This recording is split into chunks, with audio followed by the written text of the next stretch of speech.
இந்த தீவிரவாத தாக்குதலுக்கு பல்வேறு தரப்பிலிருந்தும் எதிர்ப்புகள் அப்படின்றது பதிவு செய்யப்பட்டிருக்குது.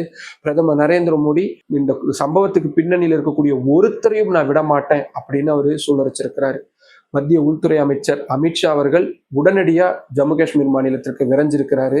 அங்க இருக்கக்கூடிய பாதுகாப்புத்துறை சம்பந்தமான அதிகாரிகள்கிட்ட அடுத்த நடவடிக்கை என்ன எடுக்கிறது அப்படின்ற சம்பந்தப்பட்ட விஷயங்கள்ல அவரு டீட்டெயிலா டிஸ்கஸ் பண்ணிக்கிட்டு இருக்கிறாரு.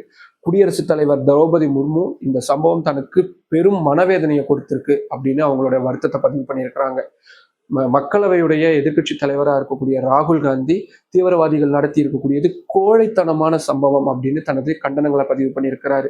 தமிழ்நாடு முதல்வர், ஒரிசா முதல்வர், உத்தரப்பிரதேச மாநில முதல்வர் அப்படின்னு அனைத்து மாநில முதல்வர்களும் ஒன்றிணைந்த குரல்ல இந்த தீவிரவாத தாக்குதலுக்கு கடுமையான கண்டனங்களை பதிவு செஞ்சிருக்கிறத பார்க்க முடியுது. இது வெறும் சுற்றுலா பயணிகள் அந்த சம்பந்தமான விஷயமா மட்டும் இல்லாம இனி வரக்கூடிய நாட்கள்ல ஜம்மு காஷ்மீர் மாநிலத்திலே முடக்கக்கூடிய அளவுக்கான ஒரு தீவிரவாத தாக்குதலா தான் பார்க்க வேண்டியதா இருக்கு. ஏன்னா தீவிரவாத தாக்குதல் சற்று குறைஞ்சு இப்பதான் அங்க புதிய ரயில் நிலையங்கள் உருவாக்கப்படுறது, வந்தே பாரத் ரயில் திட்டம் செயல்படுத்தப்படுறது அப்படின்ற வளர்ச்சி பணிகள் எல்லாம் கொஞ்சம் கொஞ்சமா நடந்துட்டு வரக்கூடிய சூழல்ல இப்படியான ஒரு தாக்குதல் பெரும் ஒரு பதற்றத்தை அந்த மாநிலம் முழுவதுமே ஏற்படுத்தியிருக்கு.